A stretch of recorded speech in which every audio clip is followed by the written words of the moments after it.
আমাদের মা বোনদের কালো বোরকা যারা পরে, ওনাদের বোরকা রাসূলুল্লাহ সাল্লাল্লাহু আলাইহি সাল্লামের নেককার স্ত্রী মহিলা সাহাবী ওনাদের মতো।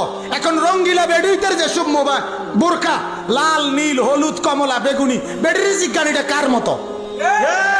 বলবে সিনেমার নর্তকীর মতো, নয়তো আর কি, নয়তো আর কি।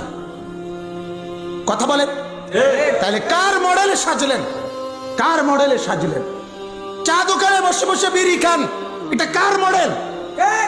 কার মডেল ধরলেন মুরব্বীরা? কথা বলেন মিয়া।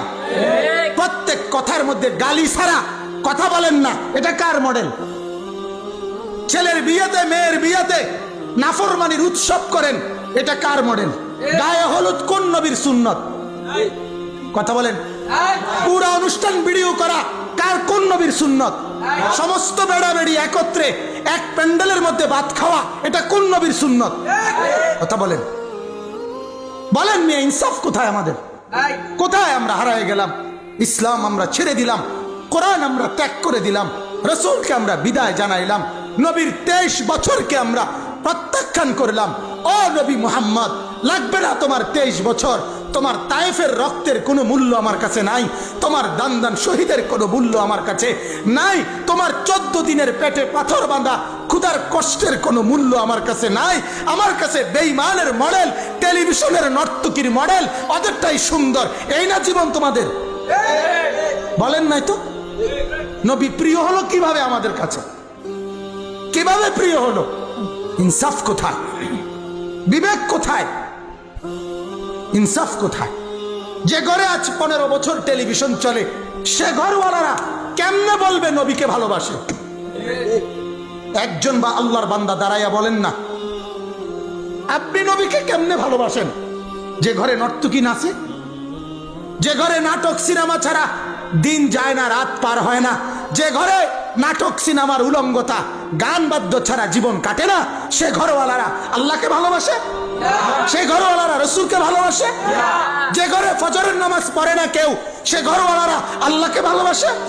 জুমার নামাজের দিন পুরা মসজিদ ভরা, প্রতিটা মসজিদ বড় হয়, প্রতিটা মসজিদ দোতলা হয়, প্রতিটা মসজিদ বারান্দা বাড়ায়, জুমার নামাজে জায়গা হয় না। মসজিদ কি জুমার নামাজের মসজিদ? কথা বলেন না কেন? এই জন্য গোটা পৃথিবীর কাফেররা বলে, ইহুদিদের ধর্মীয় কিতাবে লেখা আছে, ইহুদিদের পাদ্রী যারা, ইহুদিদের গির্জার যারা ধর্মের গুরু, আমরা নিজে আরবি কিতাবে পড়ছি, ইহুদিদের ধর্মীয় গুরুরা বলে তাদের গির্জার পাদ্রীদের কথা, তাদের ধর্মের একটা বাণী হলো, মুসলমান যেদিন জুমা এবং ফজর, মুসলমানের মুসল্লি যেদিন বরাবর হবে, ওরা বলে শোনো, সেদিন আর মুসলমানদেরকে কেউ ঠেকাইতে পারবে না। আল্লাহর কসম, এটা ওদের ধর্মগ্রন্থের কথা। এই জন্য ওরা কোনোভাবেই ফজরের নামাজের মুসল্লি বাড়াইতে দিবে না, এটা ওদের ষড়যন্ত্র কোনোভাবে। এই জন্য সমস্ত গান, সমস্ত মদ, সমস্ত জুয়া, সমস্ত নেশা, সমস্ত অশ্লীলতা, সমস্ত গুনার অফার, সুযোগ, সব রাত যত বাড়ে তত বেশি আয়োজন হয়। কেন? কেন? যাতে করে ইমানদার সকালবেলা মুবারক টাইম ফজর, ফজরকে বলা হয় ওয়াক্তুল ইনকিলাব, ফজরের ওয়াক্তকে বলা হয় ওয়াক্তুল ইনকিলাব, মানে পরিবর্তনের সময়। ফজরের নামাজের সময় ভোর বেলায় বেঈমান পরাজিত হয়, ফজরের ওয়াক্তে ইমানদার বিজয়ী হয়। এটা কোরআন, বিশ্বাস করেন এটা কোরআন। ওয়াকুল জাআল হাক্কু ফাযাহাকাল বাতিল, এই আয়াত আল্লাহ তাআলা বলছে হক বিজয়ী হয়েছে, বাতিল পরাজয় হয়েছে। এই কথাটা বলার আগে ফজরের নামাজ এবং তাহাজ্জুদের নামাজ, এই দুই নামাজের কথা বলে এরপরে আল্লাহ এই আয়াত বলছে। এজন্য তাফসিরে লিখছে হকের বিজয় বাতিলের পরাজয়ের জন্য ফজরের ইহতিমাম জরুরি। হ্যাঁ, নবী বুখারী মুসলিমের হাদিসে বলছে ফজরের নামাজ পড়তে যার কষ্ট হয় সে মুনাফিক, মুনাফিক, মুনাফিক। আল্লাহ রাসূলের বুখারীর হাদিস, বুখারীর হাদিস এটা। মুনাফিক সে। ইবনে মাজাহ শরীফের হাদিস আছে, আল্লাহর নবী বলছে যেদিন ঈসা নবী আসমান থেকে নেমে আসবে, ইমাম মাহদী আর ঈসা নবী মিলে দাজ্জালের বিরুদ্ধে লড়াই করবে আর দাজ্জালকে হত্যা করে আল্লাহর এই পুরা জমিনের মধ্যে পুরা জগতের মধ্যে ইসলামের রাজত্ব প্রতিষ্ঠিত করবে এই দুইজন, মাহদী এবং ঈসা। কে কে বলেন? এই দুইজন এবং দাজ্জালকে হত্যার পরে যেদিন দাজ্জালকে হত্যা করার জন্য আল্লাহর কুদরতে দ্বিতীয় আসমান থেকে ঈসা নবী নেমে আসবে, মাহদীর পক্ষে যোগ দিবে আর মাহদীর বাহিনী নিয়ে এরপরে দাজ্জালের বিরুদ্ধে লড়াইয়ে বের হবে। আল্লাহর কসম, আল্লাহ রসুলের হাদিস যে ওই ঈসা নবী আসমান থেকে নেমে আসবে, মাহদীর পক্ষে লড়ার জন্য দাজ্জালের বিরুদ্ধে বের হবে।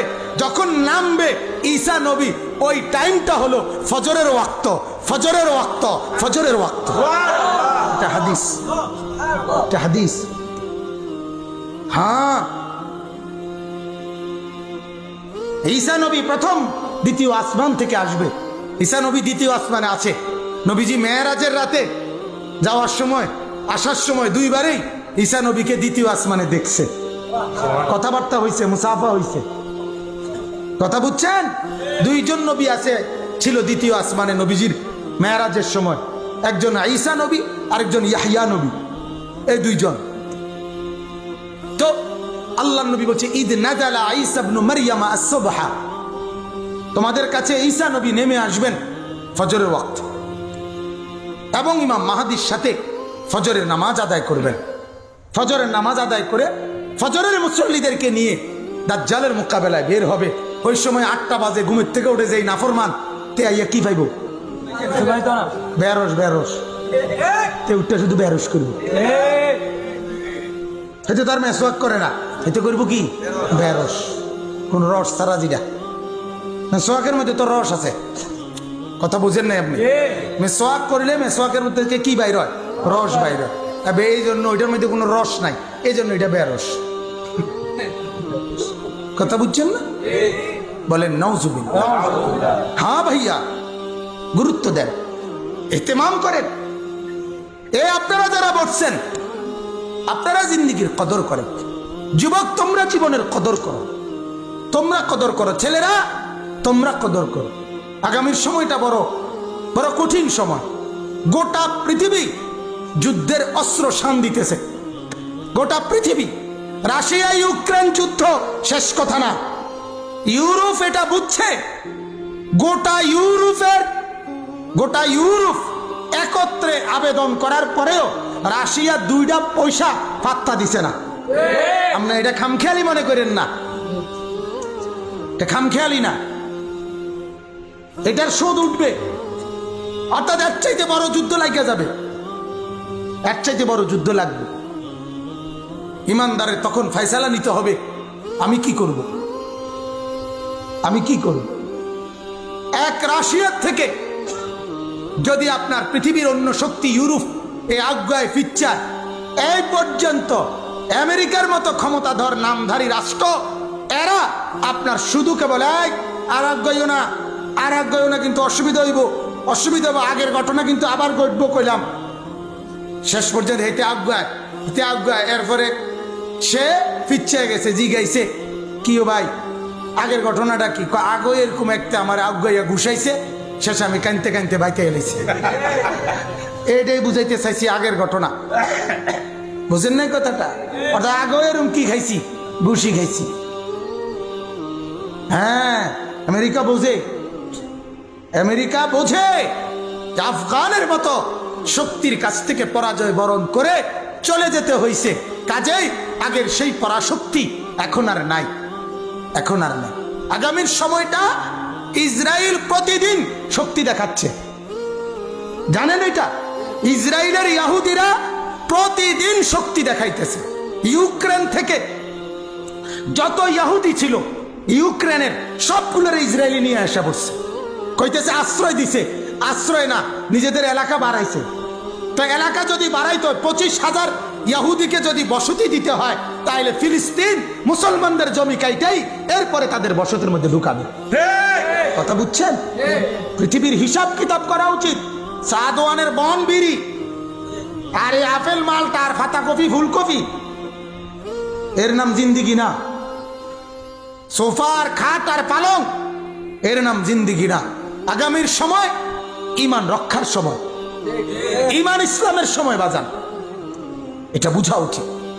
আল্লাহ তাআলা আমাদেরকে বুঝার তৌফিক দান করুক।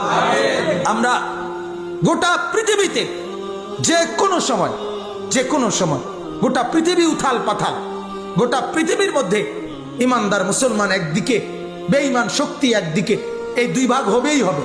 আগামীর সময়টা অর্থাৎ এইভাবে বিভক্ত হয়ে মুসলমান আমরা প্রত্যেকেই নিজেদের ঈমান রক্ষার জন্য জান বাজি রাখতে হবে।